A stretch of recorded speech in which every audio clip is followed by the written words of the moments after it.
Hello दोस्तों, जय श्री कृष्ण, राधे राधे। कैसे हैं आप सब लोग। आज हम आपके लिए मैं एक नया टॉपिक लेके आई हूँ, प्रत्यय। और इस प्रत्यय टॉपिक से आपके कई सारे सवाल हिंदी के सही होने वाले हैं। हिंदी के किसी भी एग्ज़ाम में ये टॉपिक ज़रूर आता है और यहाँ से हमारे वाक्य शुद्धि, शब्द शुद्धि और जो भी जिस भी तरह का शब्द हमें अगर नहीं आ रहा तो हम उसका प्रत्यय बाहर निकाल के कर सकते हैं। तो चलिए शुरू करते हैं। पिछला वीडियो आपने देख लिया होगा और प्लीज़ दोस्तों एंड तक देखें। ऐसा नहीं है कि आप किसी भी तरीके से देखें, स्किप करके देखें। कैसे देखें, वीडियो पूरा एंड तक देखें, तभी आपको समझ आएगा। क्योंकि यहाँ जो मैं कंटेंट आपको दे रही हूँ वो एकदम प्योर है, मक्खन है। मुझे दूसरों की तरह से ताम झाम लाम झाम वाले वीडियो नहीं है मेरे, लेकिन जो कुछ भी है आपके काम का है, इतना मेरा विश्वास कीजिए। चलिए शुरू करते हैं, ज़्यादा समय न वेस्ट करके। प्रत्यय, देखिए इस प्रत्यय शब्द में भी आपको कौन सी संधि है ये पता लगानी है। ये मेरा पहला क्वेश्चन है और ये आप ज़रूर से कमेंट में जवाब देंगे इसका कि प्रत्यय शब्द में कौन सी संधि है। पूरा शब्द खोलना अगर नहीं आता है तो आप वीडियो में कमेंट डालिए, मैं आपको बता दूंगी कि शब्द भी कैसे खोले जाते हैं। शब्दकोश एक टॉपिक है, उसमें वो सारा समझा दिया जाएगा आपको। तो और यहाँ पर जो संधि है वो बतानी है, ठीक है। अच्छा, दूसरा देखिए, पहले हम इसकी परिभाषा की बात करते हैं। वे शब्दांश जो किसी सार्थक शब्द के परे, बाद में या पीछे, देखो मैंने तीनों लिख दिए। परे का मतलब भी पीछे होता है, बाद में होता है ना, यानी प्लस के बाद जो लगता है उसे बोला जाता है। जैसे शब्द के टुकड़े करते हैं हम, उसके बाद में जो लगता है, जैसे ये जो ये है ना, इसको बोलते हैं परे, पीछे। क्लियर। तो प्रति प्लस अय इसके पीछे आ गया है। वापस से सुन लीजिए। वे शब्दांश जो किसी सार्थक शब्द के परे, बाद में या पीछे प्रयुक्त होकर अर्थ परिवर्तन की दशाओं को प्रभावित करते हैं। देखिए मैंने इस बार लैंग्वेज थोड़ी टिपिकल बनाई है, ठीक है। क्योंकि कई बार क्या होता है कि हम ऊपरी ऊपरी तौर से पता होता है, लेकिन एग्ज़ाम में अगर परिभाषा भी आ जाए सत्य असत्य कथन में, तो आप क्लियर कर सके इस चीज़ को। सार्थक शब्द मैंने इसलिए बोला है, देखो संस्कृत में सार्थक शब्द को प्रतिपादक बोला जाता है। एक बार मेरी वो वाली डेफिनेशन में सुन लीजिए। वे शब्दांश जो प्रतिपादक है ना अथवा धातु से परे प्रयुक्त होती है। देखिए प्रतिपादक और धातु। प्रतिपादक का मतलब होता है सार्थक, है ना, सार्थक शब्द जिसके अर्थ होने चाहिए। और मैंने क्या बोला, और धातु के परे, यानी या तो सार्थक शब्द होना चाहिए या कोई धातु होनी चाहिए। क्लियर आ गया ना आपको। या तो सार्थक शब्द होना चाहिए या धातु होनी चाहिए, और उसके बाद में परे, पीछे जो शब्द लगेंगे उन्हें हम प्रत्यय कहेंगे। क्लियर। तो ये डेफिनेशन आपको समझ में आ गई होगी। अब हम आगे बढ़ें। तो इसका शाब्दिक अर्थ है प्रति प्लस अय, अर्थात पीछे आना। पीछे आना जब हम लोग पढ़ते थे शुरू में, तब हमें समझ भी नहीं आता कि आगे भी आ रहा है, पीछे भी आ रहा है, उपसर्ग आगे लग रहे हैं, प्रत्यय पीछे लग रहे हैं। तो मैं बच्चों को ऐसे समझाती थी वहाँ पे कि जो चोर होते हैं ना वो पीछे आते हैं, है ना। तो प्रत्यय है पीछे, प से पीछे, या ध्यान रखिए आप, प से पीछे, पीछे आने वाले चोर जो होते हैं वो पीछे ही आते हैं। चोर कभी आगे से आते हैं क्या? नहीं आते। अच्छा, प्रत्यय दो प्रकार के होते हैं। कितने प्रकार के होते हैं? प्रत्यय दो प्रकार के होते हैं। यहाँ मैं एक चीज़ समझाना चाहूँगी आपसे कि अगर पूछा जाए ऑप्शन में 3 हो और 2 नहीं हो, तो आपको 3 क्लियर करने हैं। क्यों? क्योंकि अगर हिंदी में पूछा जाएगा तो प्रत्यय 2 प्रकार के होंगे। कितने प्रकार के? 2 प्रकार के। और संस्कृत में पूछा जाएगा, संस्कृत में, तो प्रत्यय 3 प्रकार के होते हैं। क्लियर। क्योंकि एक स्त्री जो प्रत्यय है वो भी संस्कृत में आता है। तो हमारे जो हिंदी वाले प्रत्यय हैं वो देखिए आप, हिंदी वाले जो प्रत्यय हैं वह 2 प्रकार के होते हैं। एक तो कृत प्रत्यय, कृत नहीं बोलेंगे, कृत बोलेंगे, कृत। और एक बोलेंगे तद्धित, एक बोलेंगे तद्धित प्रत्यय। क्या बोलेंगे? कृत प्रत्यय। और एक बोलेंगे तद्धित प्रत्यय। एक सेकेंड। तो प्रत्यय हमारे हिंदी में 2 प्रकार के होते हैं। एक होते हैं कृत और एक होता है तद्धित प्रत्यय। कृत प्रत्यय भी होते हैं 5 प्रकार के। कृत प्रत्यय कितने होते हैं? 5 प्रकार के, और वो पांचों कौन कौन से हैं मैंने यहाँ दे रखे हैं, आप ध्यान से देखिए इनको। देखिए, एक होता है कृतवाचक, एक होता है कर्मवाचक, एक होता है कृतवाचक, और एक होता है कर्मवाचक, एक होता है करणवाचक, एक होता है भाववाचक, और ये जो पांचवा लिखा है ना मैंने, ये विशेषणवाचक। इसका मैं बताऊंगी आपको मैंने ये क्यों लिखा है यहाँ पे, क्योंकि कई बुक्स में या कई जगह आपको क्रियावाचक भी लिखा हुआ मिलेगा, तो कंफ्यूज नहीं हो। अगर वहाँ क्रियावाचक भी आ जाता है तो आपको कर देना है, क्योंकि मैंने अभी ऊपर ऊपर क्या बोला कि धातु के परे लगकर होगा। क्लियर, धातु के परे लग के होगा। मैं आपको यहीं क्लियर कर देती हूँ ताकि आपका कंफ्यूज दूर हो जाए। देखिए, अगर आपके वहाँ क्रियावाचक भी आ जाता है, पांचवा प्रकार क्रियावाचक, तो वो भी सही है। क्यों सही है? क्योंकि देखो, क्रिया से ही अलग सारे बहुत सारे विशेषण बनते हैं। बनते हैं नहीं बनते, अभी मैं क्लियर करती जाऊंगी, आपको मैं आज सारी चीज़ें बताऊंगी। और ये विशेषणवाचक मैंने इसलिए लिखा है क्योंकि शब्द में विशेषता ला देते हैं, तो टोटल जो मिला के जो सारांश निकलेगा वो यही निकलेगा, इसलिए मैंने यहाँ लिखा है। तो कंफ्यूज होने की बिल्कुल भी आवश्यकता नहीं है। यहाँ देखिए, कृत जो प्रत्यय है उसकी जो परिभाषा है वो ये है कि वे शब्दांश जो किसी धातु, देखना, वे शब्दांश जो किसी धातु मतलब क्रिया का जो मूल रूप होता है ना उसके पीछे लगते हैं। क्रिया का जो मूल रूप है उसके पीछे या परे प्रयुक्त होकर सार्थक शब्दों का निर्माण करते हैं, वे कृत प्रत्यय होते हैं। और इनसे बनने वाले जो शब्द होते हैं उन्हें कृदंत कहते हैं। आप बहुत बार देखते होंगे कि कृत और कृदंत में क्या मतलब है। कृत तो प्रत्यय है दोस्तों, और कृदंत जो उनसे मिलके जो शब्द बनता है ना उसको बोलते हैं कृदंत। ठीक है, अब यहाँ देखिए, यहाँ पर जो क्रिया है, मूल क्रियाएं कौन कौन सी है, जैसे पढ़, खा, पी, है ना, पी, उठ, चल, ये मेन क्रियाएं हैं, मुख्य क्रियाएं हैं, मूल धातु जिसे बोलते हैं। और इनके आगे हम क्या लगा देते हैं, ना, उठना, पढ़ना, खाना। ठीक है, तो ये बन जाती है। अब इन्हीं से बनेंगी, इन्हीं से जो सारे जो विशेषण वाले शब्द है ना इन्हीं से बनेंगे। जैसे अक्कड़ प्रत्यय लगा दिया तो पियक्कड़ बन जाएगा। ठीक है, आवट लग गया तो सजावट, सजाना में सजावट हो गया। ये सारी चीज़ें हम करेंगे। तो हमें क्या क्या पढ़ने हैं, एक तो ये 5 प्रकार के कृत प्रत्यय पढ़ने हैं। क्लियर, और तद्धित कितने प्रकार के पढ़ने हैं, 7 प्रकार के पढ़ेंगे हम तद्धित। क्लियर है ना, 7 प्रकार के, और 7 भी मेन है। वैसे होते तो बहुत सारे हैं, लेकिन जो मुख्य रूप से जो एग्जाम के पॉइंट ऑफ व्यू से हैं वो आपके 7 ही होते हैं। अब वो होते कौन कौन से हैं वो भी हम पढ़ेंगे।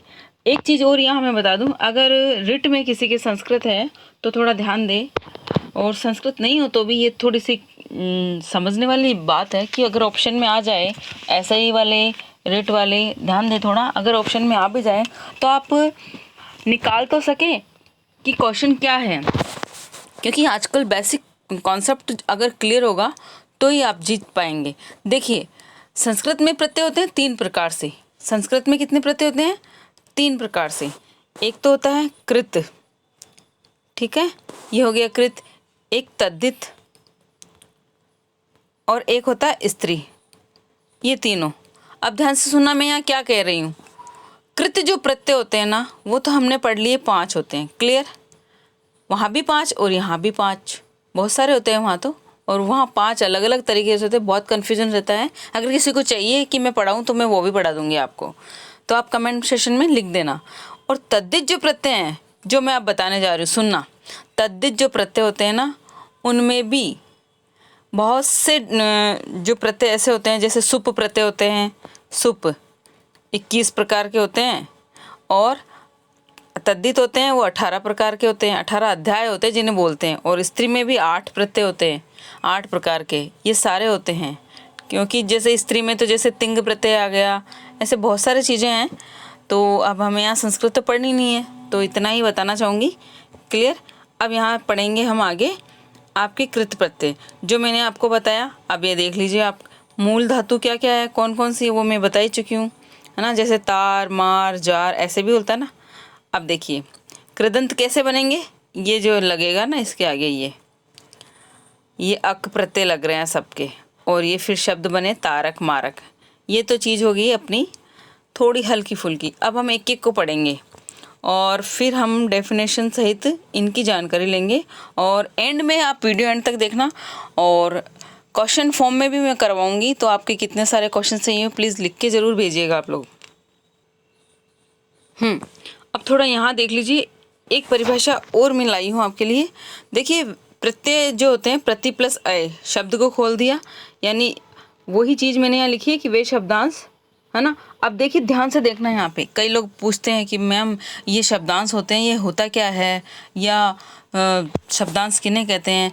तो शब्द नहीं होते हैं, क्या होता है ये जो उपसर्ग या जो प्रत्यय होते हैं, ये शब्द नहीं होते, ये शब्दांश होते हैं। कैसे, देखिए, शब्द नहीं होते वरन शब्दों के अंश होते हैं, शब्दों के अंश होते हैं, अंश होते हैं किसी शब्द या धातु के अंत में जुड़कर, या तो जुड़ेंगे अंत में या जुड़ेंगे पहले। तो उपसर्ग भी शब्दांश है और प्रत्यय भी शब्दांश है। बिल्कुल ये आया हुआ है कि उपसर्ग या प्रत्यय होते हैं शब्दांश, है ना, वाक्यांश, या आपके दे दिए मुहावरे होते हैं, या मुहावरे क्या होते हैं, शब्दांश होते हैं या पद्यांश होते हैं, या जो भी चीज़ है। तो ये बिल्कुल आया हुआ प्रश्न है, किसी शब्द या धातु के अंत में जुड़कर नए शब्द का निर्माण करते हैं। तो ये शब्द नहीं होते हैं, शब्दों के अंश होते हैं। क्लियर? हाँ, इनके एक अलग अलग अर्थ होते हैं, इनके बिल्कुल अर्थ होते हैं इनके भी। तो चलिए आगे देखते हैं। प्रत्यय दो प्रकार के होते हैं। अब इनके ये दो प्रकार के भेद है ना, वो किन आधारों पर होते हैं, यहाँ मैं बताना चाहूँगी आपको कि एक तो शब्द या धातु से जुड़ने वाले। क्लियर? तो शब्द या धातु से देखो, कृत भी जुड़ेंगे और तद्धित भी जुड़ेंगे। आप जब शब्द को देखना, क्योंकि वहीं आपको बिल्कुल बच के निकलना उसी चीज़ से कि ये शब्द है या ये धातु है। जब ये चीज़ पहचान जाएंगे तो बिल्कुल क्लियर हो जाएगा, क्योंकि जो शब्द और धातु से जुड़ने वाले के आधार पर कृत भी पढ़ेंगे, हम कृत भी पढ़ेंगे और तद्धित भी पढ़ेंगे। तो जो कृत पढ़ेंगे ना, वो तो धातु के अंत में होंगे, उनसे बनने वाले शब्द क्या हो जाएंगे, कृदंत कहलाएंगे। और जो तद्धित हैं वे शब्दों के अंत में जुड़ेंगे और वो तद्धितांत कहलाएंगे। तो जब जुड़ जाएंगे ना, ये कई बार प्रश्न आया हुआ है कि शब्द से जुड़ने के प्रत्यय जब शब्द में जुड़ जाते हैं तब उन्हें क्या कहा जाता है, तो उन्हें शब्द से जुड़ जाता है तो तद्धितांत कहा जाता है, और धातु में जुड़ जाता है तो कृदंत कहा जाता है। ध्यान रहेंगी मेरी बात, वापस से सुन लीजिए। जब प्रत्यय शब्द में जुड़ जाता है तब क्या कहलाता है, तद्धितांत। जब प्रत्यय धातु में जुड़ता है तब क्या कहलाता है, कृदंत। क्लियर? तो यहाँ पर शब्द या धातु के आधार पर बता दिया मैंने। अब देखिए भाषा के आधार पर 4 भेद होते हैं। बिल्कुल पूरी की पूरी व्याकरण इस टॉपिक में समेटी हुई है। देखिए, एक एक चीज़ हम बारीकी से पढ़ेंगे। मैं आशा करती हूँ कि आपको दोबारा नहीं पढ़ना पड़े ये टॉपिक, और बिल्कुल ध्यान से आप नोट्स बना लीजिए भले ही, और अच्छे से पढ़िए इसको। देखिए, अब जब धातु या क्रिया का जब ना हटेगा तो मूल धातु आ जाएगी। जैसे अभी मैंने बताया ना, खा पी लिख उठ, ये मूल धातु हो गई। अब मैं दूसरी चीज़ क्या कह रही हूँ, भाषा के आधार पर। तो भाषा के आधार पर 4 प्रकार के होते हैं, जैसे तत्सम प्रत्यय होते हैं, तद्भव, देशज, विदेशी। अगर किसी ने जो शब्द भेद नहीं पढ़ रखे हैं, जो चारों भेद हैं, तत्सम, तद्भव, विदेशी, देशी, है ना, तो वो भी यहाँ से क्लियर हो जाएगा। क्लियर? क्योंकि मैं इसीलिए थोड़ा लेट हो गई, क्योंकि मुझे अच्छा सा मैटर देना था आपको और बिल्कुल कन्फ्यूज़न दूर करना था, तो मैं यही सारा लेके आ गई। ये देखिए टॉपिक ये लंबा रहेगा और शायद 3-4 वीडियो में कंप्लीट हो, पर आप ज़रूर देखना इसे। तो जो विदेशी है, जैसे मैंने कल बताए थे आपको, उपसर्ग बताए थे ना विदेशी, तो उर्दू, अरबी, फ़ारसी, अंग्रेजी, ये सारे इसी में आ जाते हैं। इस विदेशी शब्द में ही ये सारे छिपे हुए हैं। उर्दू है, अरबी फ़ारसी है, अंग्रेजी है, तुर्की है, जो भी है वो इसी में आ जाएंगे। अब हम इनको एक एक को आराम से पढ़ेंगे। ये मैंने बता दिया आपको, एक बार फिर से देख लेने हैं कि शब्द और धातु के अंत में जुड़ने वाले कृदंत प्रत्यय कहलाते हैं, और कृदंत में भी दोनों आएंगे, शब्द और धातु दोनों आएंगे। जैसे कृदंत हो गया और तद्धित हो गया, लेकिन जो केवल धातु के साथ जुड़ेंगे वो कहलाएंगे कृदंत, और शब्दों के साथ जुड़ेंगे वो तद्धितांत कहलाएंगे। और फिर हमने पढ़ा भाषा के आधार पर 4 भेद होते हैं। तो आपसे पूछा जा सकता है, प्रश्न सुनिए, कि भाषा के आधार पर प्रत्यय के कितने भेद हैं, 4 भेद। यहाँ भाषा के आधार पर बोल रही हूँ मैं। अगर पूछा जाए कि शब्दों के कितने भेद हैं तो भी 4 आएंगे, तो भी यही आएंगे चारों। क्लियर? आगे देखिए,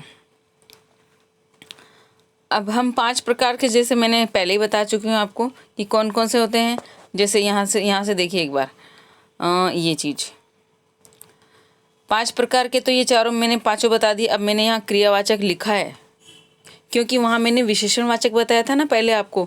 ये दोनों को मैं आपको बिल्कुल एंड तक मैं इसको साथ लेके चलूँगी, आपका क्लियर हो जाएगा। तो ऑप्शन में एग्जामिनर ऐसा तो है नहीं, या तो देगा तो दोनों देगा, नहीं तो एक देगा, तो आप टिक कर पाएंगे। क्योंकि मैं यहाँ दोनों इसलिए बता रही हूँ क्योंकि विशेषण रोचकता ला देते हैं ना शब्दों में, इसीलिए मैं विशेषण नाम लेके आई हूँ।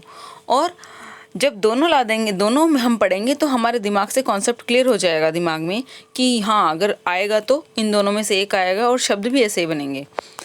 और जो तद्धित प्रत्यय है ना, मैंने बोला ना 28 प्रकार के होते हैं।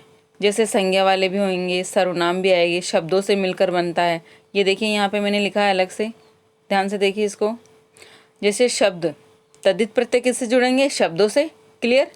या तो आएगा शब्द, बहुत बारीकी से मैंने बहुत अच्छे से आपको तैयार करवाने के लिए ये यहाँ पे सिंपल सी डेफिनेशन लिखी है, इसको आप कहीं नोट कर लेना कि तद्धित प्रत्यय में कौन कौन से प्लस में क्या आएगा। ठीक है ना? जैसे तद्धित प्रत्यय के जैसे शब्द आएगा, संज्ञा आएगी, सर्वनाम भी आएगा, विशेषण भी आएगा। क्लियर? क्रिया तो आएगी नहीं, क्रिया किस में आएगी? कृत में। देखिए यहाँ क्रिया कृत में भी है और शब्द भी है, लेकिन निकालना है उनमें से। और जो 28 प्रकार के होते हैं ना, वो तो हम पढ़ेंगे नहीं, हम केवल मूल ही पढ़ेंगे, 7 ही पढ़ेंगे। उपभेद होते हैं 28। तो क्या होते हैं? उपभेद होते हैं। प्रश्न आ सकता है अगर डेप्थ लेवल में जाके एग्जामिनर आपके दिमाग को टटोलेगा तो डेप्थ लेवल में जाके पूछ सकता है कि तद्धित कितने होते हैं, या तद्धित के मूल कितने होते हैं और उपभेद कितने होते हैं। तो बिल्कुल जो 7 हैं, जो जनरली सभी पढ़ाते हैं 7, और उपभेद 28 है। अगर समय मिला तो मैं ज़रूर बताऊंगी, उपभेद भी बताऊंगी मैं आपको। तो चलिए, इतना तक समझ में आ गया होगा आपको? क्लियर है ना? चलिए, तो पहले हम तत्सम पढ़ लेते हैं, पहले हम तद्धित पढ़ लेते हैं। तो क्योंकि जो मेन बचेंगे वो उसमें क्रिया में आ जाएंगे। पहले हम तत्सम पढ़ लेते हैं। तत्सम में क्या क्या है? यानी भाषा के आधार पर तद्धित प्रत्यय कितने प्रकार के होते हैं? भाषा के आधार पर 4 प्रकार के होते हैं ना। उससे पहला भेद पढ़ रहे हैं हम, तत्सम। देखिए तत्सम में क्या आएगा? तत्सम शब्द आ जाएगा और धातु के अंत में जुड़कर या उनसे धातु के अंत में जुड़कर उनसे नए शब्द का निर्माण होता है। क्लियर? तो जैसे इक है, पहला प्रत्यय बहुत बार आता है। जो मेन है ना, वो मैं पहले बताती जा रही हूँ आपको। इक प्रत्यय से संबंधित है ना। इक का अर्थ क्या होता है? से संबंधित। देखो ये चीज़ कोई नहीं बताएगा आपको, कहीं नहीं बताएगा, और आपको बड़े ध्यान से पढ़ना है इस चीज़ को। इक का मतलब से संबंधित। जैसे एक शब्द आ जाता है धार्मिक, तो धर्म से संबंधित। क्या बोलेंगे? धार्मिक, धर्म से संबंधित। यहाँ जो मेन चीज़ उलझने वाली है वो भी मैं क्लियर करवाऊंगी, विश्वास बनाए रखें। वीडियो लेट आएंगे या थोड़े थोड़े आएंगे, पर बहुत उपयोगी आएंगे आपके लिए। इक का मतलब होता है से संबंधित। जैसे धार्मिक, सामाजिक, हार्दिक, है ना, व्यवहारिक, प्रामाणिक, मार्मिक, सामाजिक, ये सारे शब्द मैंने एक साथ आपको बोल दिया। एक यहाँ अपवाद के स्वरूप में आएगा क्षणिक।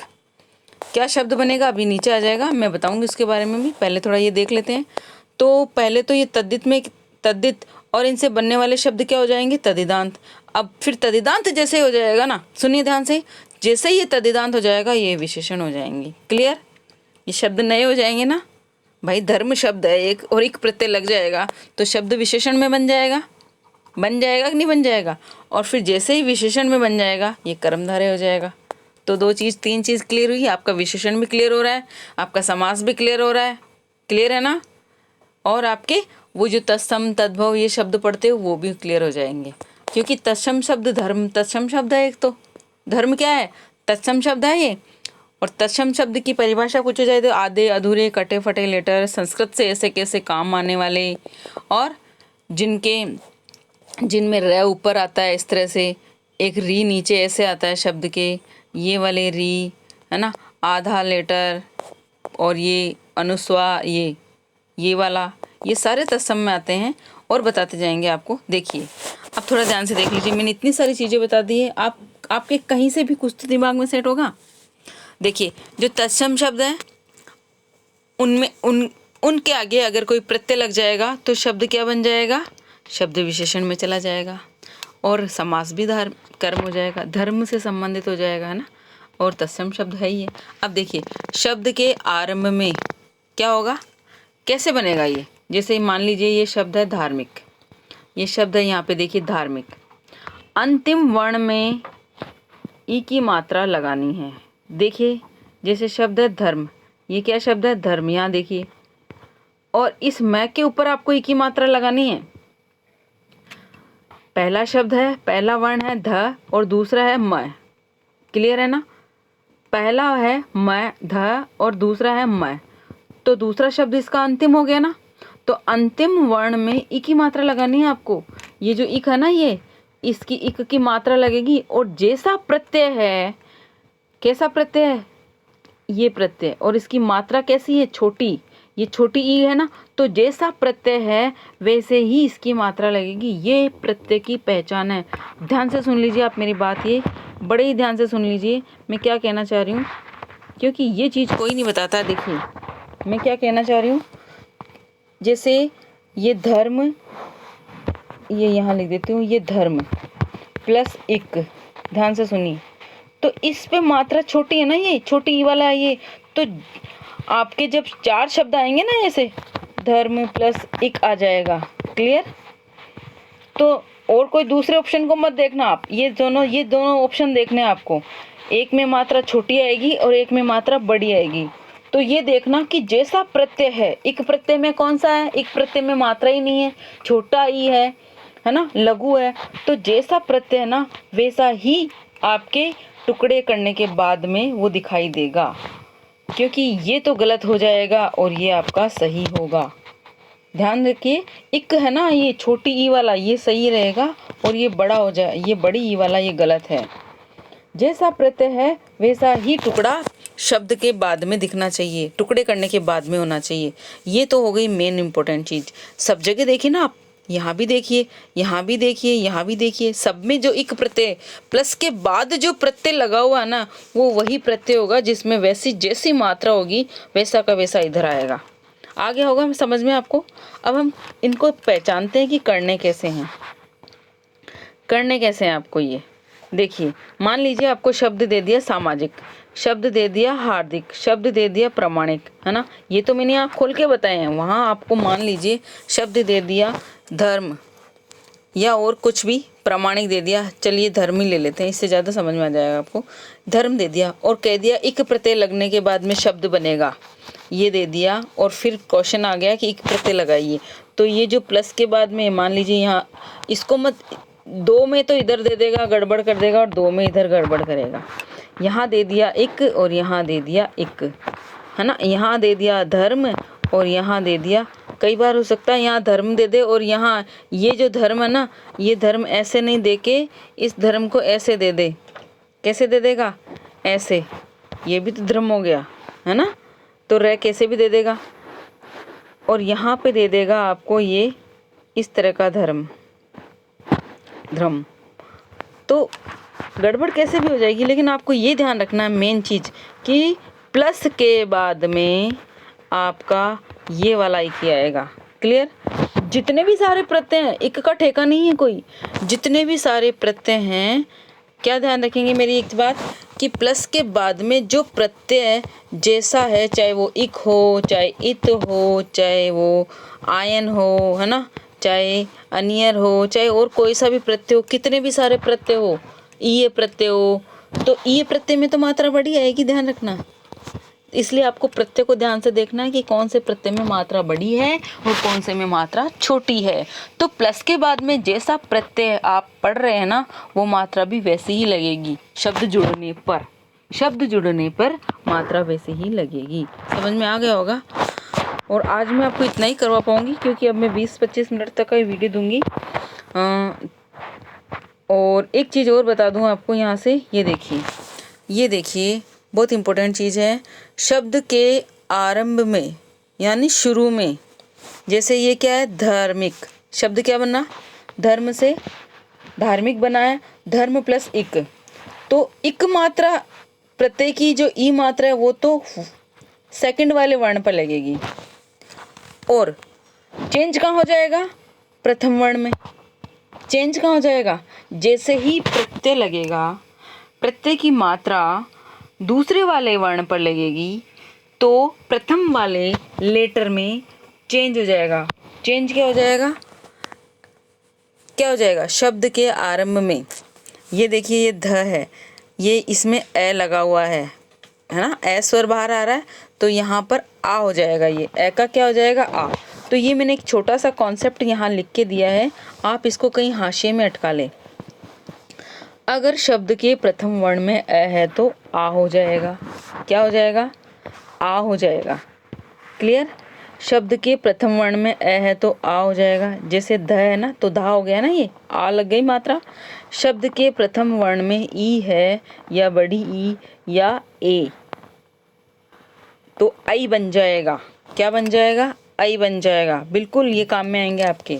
और अगर शब्द के प्रथम लेटर में ऊ है, ऊ दोनों लघु और गुरु दोनों आएंगे, और ओ है तो औ हो जाएगा। ये कॉन्सेप्ट आप कहीं हाशिए पर अटका ले, क्योंकि ये आपके संधि में भी काम में आता है और इधर भी काम में आता है।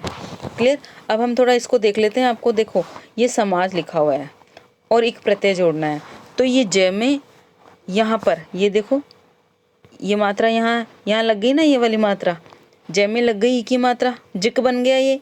क्लियर, और शब्द के प्रथम लेटर में आ लग जाएगा, क्योंकि ये जो आ है ये अ है। अगर अ है तो आ बन जाएगा, ई है तो आई बन जाएगा, ऊ है तो औ बन जाएगा। ये सारे ही हम शुरू से देखेंगे। क्लियर, तो हमने पहले यहाँ ऐसे बनने वाले देखे हैं, आज आगे का हम अगले वीडियो में करेंगे। आज के लिए इतना ही काफ़ी दोस्तों, समझ में आ गया होगा। अगर कुछ भी नहीं समझ में आए तो प्लीज़ आप कमेंट बॉक्स में कमेंट डालें, मैं आपको बताते जाऊँगी। थैंक यू दोस्तों, मिलते हैं अगले वीडियो में। ओके, अच्छे से पढ़ना, ध्यान से नोट्स बनाते हुए पढ़िए।